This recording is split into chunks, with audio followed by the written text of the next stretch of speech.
کیونکہ یہ لوگ اپنے قول کے مطابق ملت ابراہیم پر تھے، لیکن یہ ہے کہ بہرحال روزے کی عبادت سے ناآشنا تھے۔ کیا وجہ ہے یہ ہم نہیں جانتے۔ آپ کو معلوم ہے نماز سے وہ واقف تھے، اگرچہ اس کا حلیہ انہوں نے بگاڑ دیا تھا، تالیاں بجاتے تھے، سیٹیاں بجاتے تھے یہ، لیکن نماز کہتے تھے اسے نماز۔ طواف سے وہ واقف تھے، اگرچہ اس کے ضمن میں اتنی گھناؤنی حرکت بھی کی تھی کہ مرد اور عورتیں وہ بالکل برہنہ ہو کر طواف کرتے تھے، تو اسے بہت فضیلت والی بات سمجھتے تھے، بہت خدا رسیدگی کی بات سمجھتے تھے کہ کامل برہنہ ہو کر طواف کیا جائے، لیکن بہرحال طواف تھا۔ اسی طرح قیام عرفہ، قیام منی یہ بھی موجود تھے۔ تو حج کے بھی بہت سے ارکان جو ہیں وہ ان کے ہاں معروف تھے، اور ویسے خیرات و صدقات، چاہے زکوٰۃ ایک خاص نظام کے تحت نہیں تھی، لیکن زکوٰۃ و صدقات، بھوکوں کو کھانا کھلانا، یہ ان کے ہاں اعلیٰ اقدار میں یہ چیزیں شامل تھیں، اخلاقیات کے اونچے مقامات میں۔ اس صوم کا ان کے ہاں قطعاً کوئی ذکر نہیں تھا، روزے کی عبادت جو ہے ان کے ہاں بالکل نہیں تھی۔ البتہ صوم کا لفظ موجود تھا، یہ لفظ وہ استعمال کرتے تھے اپنے گھوڑوں کے لیے، روزہ رکھواتے تھے گھوڑوں کو۔ اس کا پس منظر یہ ہے کہ ان کے ہاں آپ کو معلوم ہے کہ لڑائی، دنگا فساد، جنگ، اور یہ کہ غارت گری کرنا، لوٹ مار کرنا، یہ تمام ان عرب قبائل کا پیشہ تھا، اصل پیشہ یہی تھا۔ اس میں ان کے پاس دو جانور تھے، ایک تو اونٹ۔ اونٹ جو ہے وہ ان کی جو آب و ہوا ہے اور ان کے جو حالات ہیں اس کے ساتھ پوری مطابقت رکھتا ہے، یعنی اسے کئی دن کھانے کو نہ ملے اسے پرواہ نہیں، ہفتہ بھر پانی نہ ملے اسے کوئی پرواہ نہیں۔ اس اعتبار سے دھوپ کی کتنی ہی جو تپش ہو اونٹ کو کچھ نہیں کہتی، لیکن یہ کہ وہ سست رفتار جانور ہے۔ لڑائی کے لیے، جنگ کے لیے، خاص طور پر غارت گری جہاں کرنی ہو، جہاں جا کر گویا کہ ڈاکہ مارنا، پھر دوڑنا ہے، بھاگنا ہے، واپس جانا ہے، تو انہیں گھوڑے کی ضرورت ہوتی تھی جو سریع الرفتار ہے، لیکن گھوڑے میں یہ اوصاف نہیں تھے۔ وہ بھوک کو برداشت نہیں کر سکتا، مزمحل ہو جائے گا، وہ پیاس کو برداشت نہیں کر سکتا، مزمحل ہو جائے گا، وہ دھوپ کو برداشت نہیں کر سکتا، مزمحل ہو جائے گا، اور اگر یہ گھوڑا مزمحل ہو جائے تو سوار کا کیا حشر ہوگا، وہ آپ اس سے اندازہ کر لیجئے کہ اصل میں تو پھر ہلاکت سوار کی ہوگی۔ اس لیے وہ اسے تیار کرتے تھے جنگ کی صعوبتوں کو برداشت کرنے کے لیے۔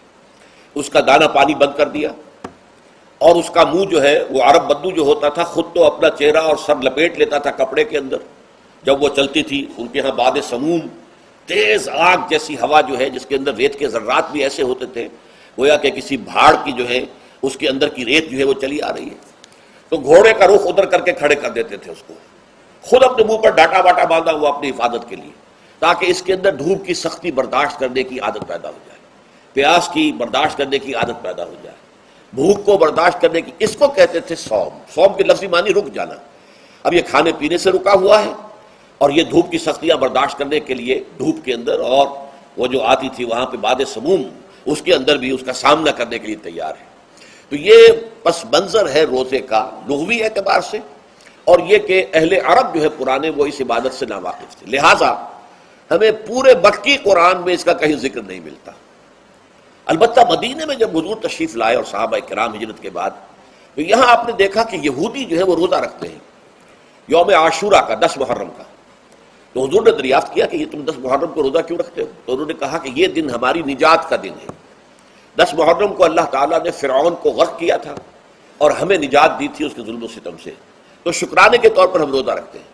تو حضور نے فرمایا کہ موسیٰ کے تو پھر ہم تم سے زیادہ حقدار ہیں، ہم موسیٰ کو مانتے ہیں علیہ الصلوۃ والسلام، اور ان کی عزت کرتے ہیں، قدر کرتے ہیں، تو ہم بھی روزہ رکھیں گے۔ تو آپ نے صحابہ کو حکم دیا کہ عاشورہ کا روزہ رکھا کرو۔ پھر کچھ عرصے کے بعد اللہ تعالیٰ کی طرف سے حکم آ گیا، اور یہ حکم جو ہے اس رکوع کی پہلی آیت کے اندر ہے، یا ایھا الذین آمنوا کتب علیکم الصیام کما کتب علی الذین من قبلکم لعلکم تتقون۔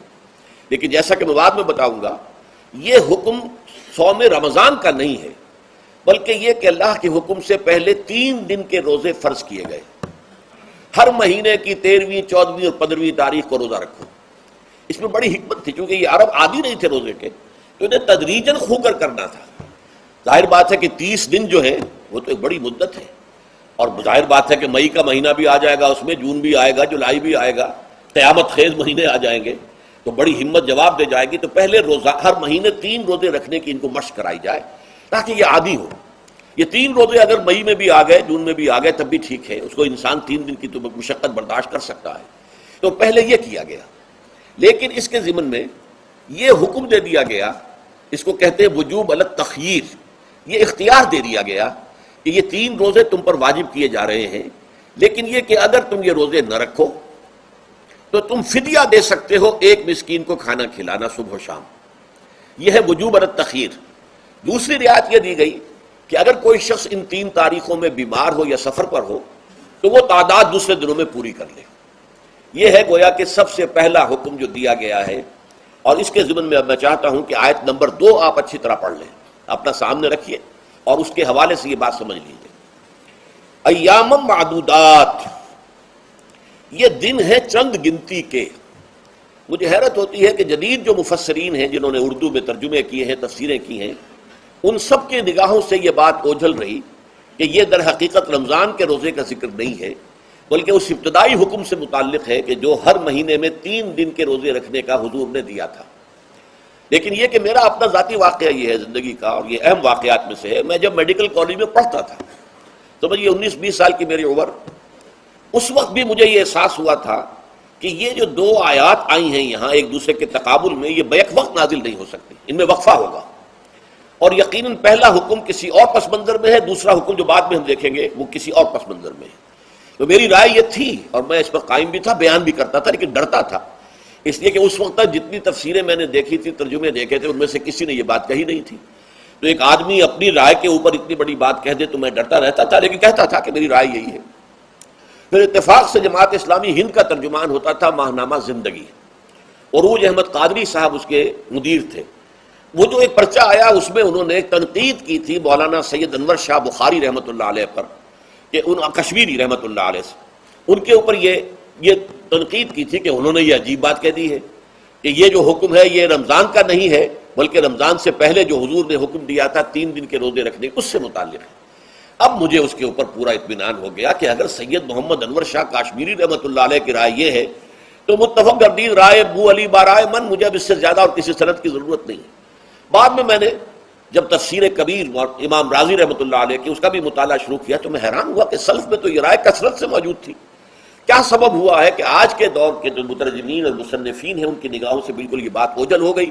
اس معاملے کو میں حل آج تک نہیں کر سکا، لیکن اب میں پورے تیقن سے آپ سے کہہ رہا ہوں کہ یہ جو پہلی 2 آیتیں ہیں ان کا تعلق صوم رمضان سے نہیں ہے، بلکہ ان کا تعلق ہے وہ 3 دن کی. اس کی سب سے بڑی دلیل اس کے اندر موجود ہے ایام معدودات، گنتی کے چند دن. اب 30 یا 29 دن جو ہے وہ گنتی کے چند دن نہیں ہو سکتے، وہ اچھی بڑی تعداد ہے. پھر یہ ہے کہ یہ معدودات جو ہے اس کو کہا جاتا ہے جمع قلت. یہ زیادہ سے زیادہ 9 پر اس کا اطلاق ہوتا ہے، اس وزن پر جو جمع آتی ہے. اور اس میں جو ہے خود قرآن مجید میں حج کے سلسلے میں منا کے قیام کے ضمن میں الفاظ آئے ہیں ایام معدودات فمن تعجل فی یومین فلا اسم علیہ ومن تاخر فلا اسم علیہ. منا میں قیام ہے گنتی کے چند دن، تو جو 2 دن ہی میں جلدی کر کے وہاں سے واپس ہو جائے اس پہ بھی کوئی اس گناہ نہیں ہے، اور جو مؤخر کر کے 3 دن پورے کرے اس پر بھی کوئی گناہ نہیں. تو وہاں پر بھی نظیر موجود ہے کہ 2 یا 3 دن پر اس کا اطلاق ہو رہا ہے. تو یہاں پر ایام معدودات سے لازماً یہ مراد ہے کہ یہ 3 دن جو ہے ہر مہینے میں 13ویں 14ویں 15ویں در حقیقت اس روزے سے متعلق یہ آیت آ رہی ہے. اور یہ بھی نوٹ کر لیجئے کہ رمضان کے روزے کی فرضیت کے بعد بھی حضور کا معمول اور آپ کے صحابہ کا اور جو بھی ہمارے ہاں اتباع کرتے ہیں حضور صلی اللہ علیہ وسلم کا نوافل میں بھی ان کا یہ معمول ہے. ہر مہینے میں یہ 3 روزے حضور بعد بھی رکھتے تھے اور آپ کے بہت سے صحابہ رکھتے تھے، اور آج بھی ہمارے ہاں بہت سے لوگ جو دیندار ہیں اور جن کے اندر یہ جذبہ ہے اتباع سنت کا وہ رکھتے ہیں. 13ویں 14ویں اور 15ویں تاریخوں کا ان کو ایام 20 کہتے ہیں. اس کی راتیں روشن ہوتی ہیں، 13ویں رات 14ویں رات 15ویں رات. چاند جو ہے اس کے اندر آپ کو معلوم ہوتا ہے 14ویں کو تو مکمل ہوتا ہی ہے، 13ویں اور 15ویں کا بھی تقریباً مکمل ہے. تو ایام 20 کے روزے جو ہیں بعد میں بھی برقرار رہے ہیں، لیکن نفلاً. فرض اس کے بعد جو ہے وہ رمضان کے روزے ہو گئے. تو ایام معدودات یہ دن ہے گنتی کے. فمن کان منکم مریض او علی سفر فعدۃ من ایام اخر. تو جو کوئی بھی تم میں سے ہو بیمار یا سفر پر تو وہ تعداد پوری کر لے دوسرے دنوں میں.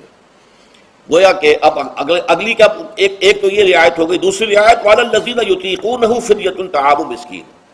اور ان لوگوں کے ذمے کے جو اس کی طاقت رکھتے ہوں، یعنی مریض بھی نہیں ہے، صحت مند ہے، روزہ رکھ سکتے ہیں، سفر بھی نہیں ہے، سفر پر نہیں ہے، مقیم ہے، روزہ رکھ سکتے ہیں، پھر بھی نہ رکھیں تو ان کے لیے بھی ایک اختیار. اسی لیے میں نے لفظ استعمال کیا تھا وجوب علی التخییر.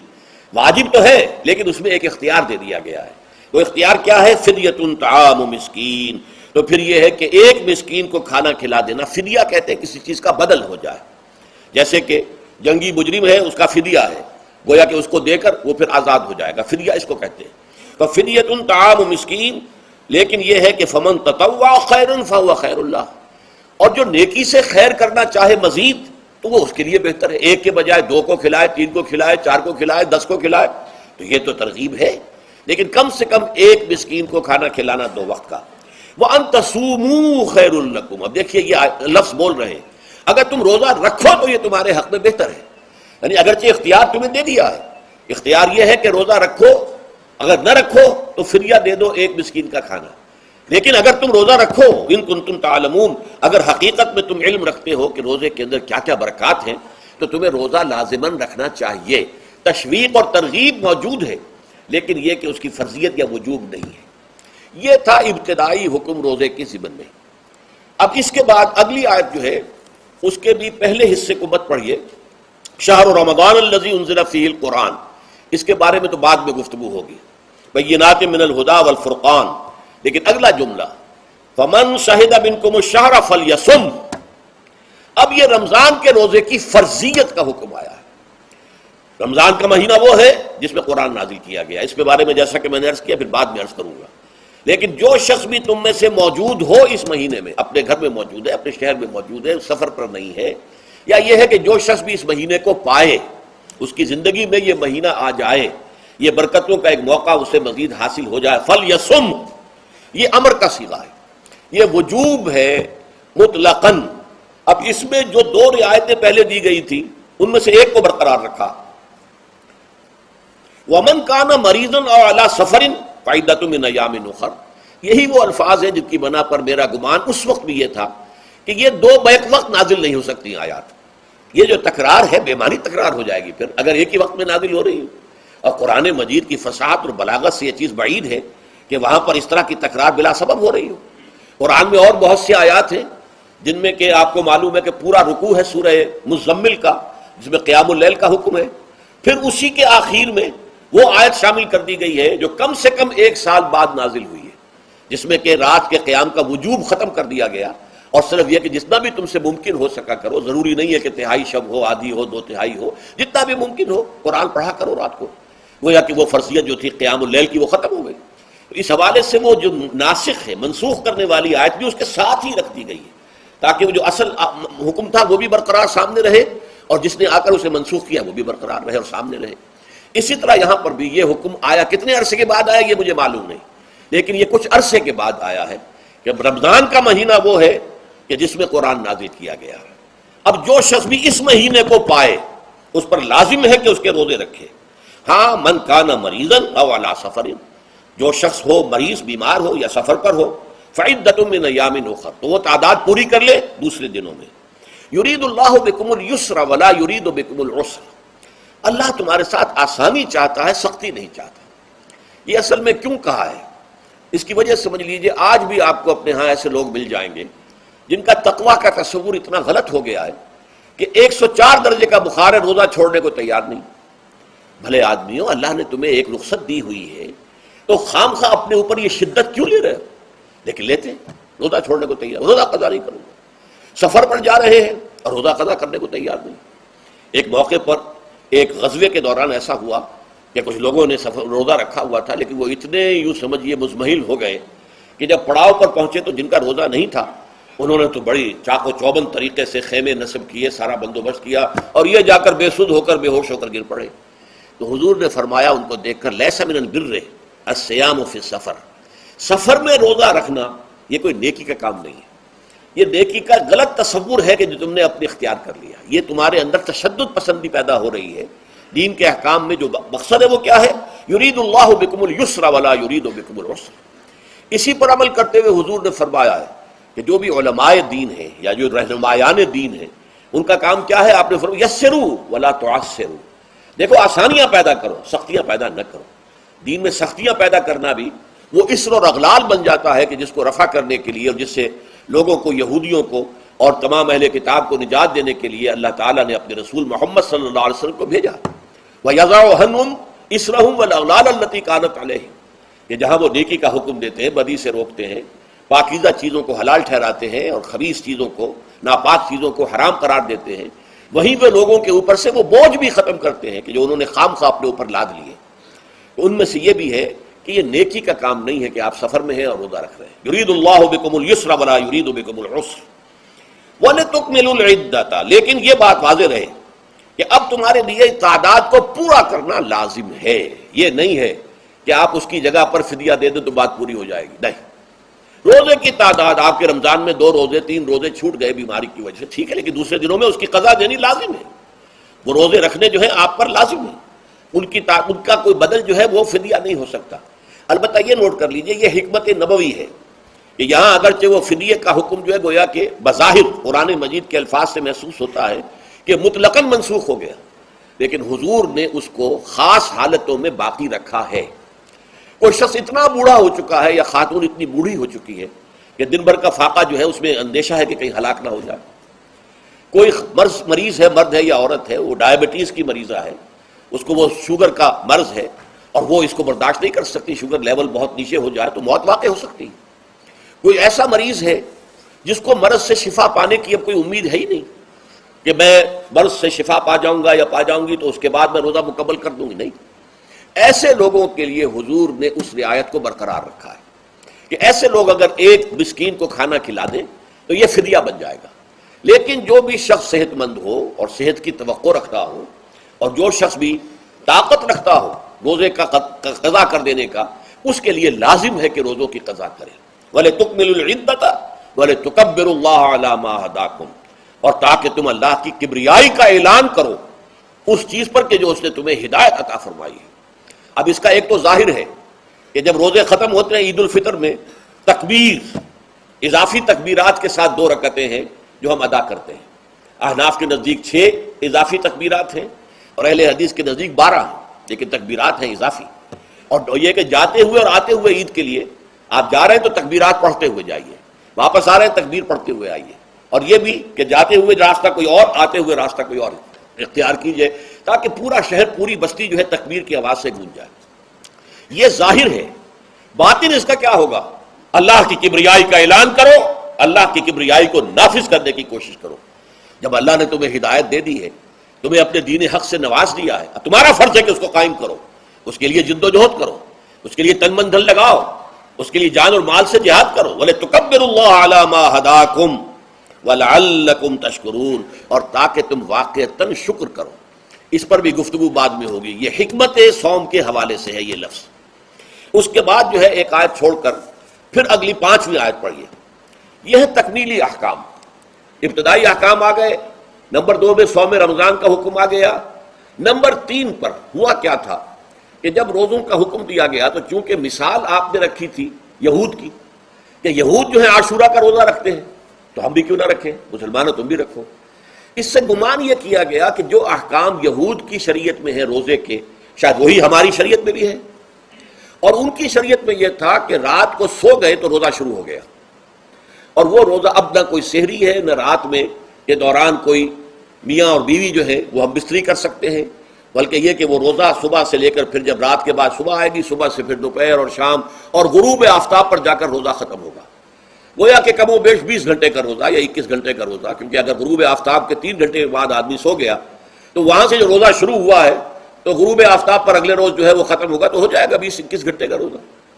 یہ روزے کا حکم لوگوں نے سمجھا، اس کی صراحت کوئی نہیں تھی، لیکن لوگ جو ہے چونکہ صراحت منفی بھی نہیں تھی مثبت بھی نہیں تھی، لہذا وہ رات کے وقت میں جب دن ہوتے تھے روزوں کے، ان کی راتوں میں وہ اپنی جو بھی ایک طبعی ضرورت ہے، جو ہم بستری ہے میاں اور بیوی کی، شوہر اور بیوی کی، وہ کر گزرتے تھے جذبات کے اندر، جو بھی اس وقت ان کی احتیاج ہوئی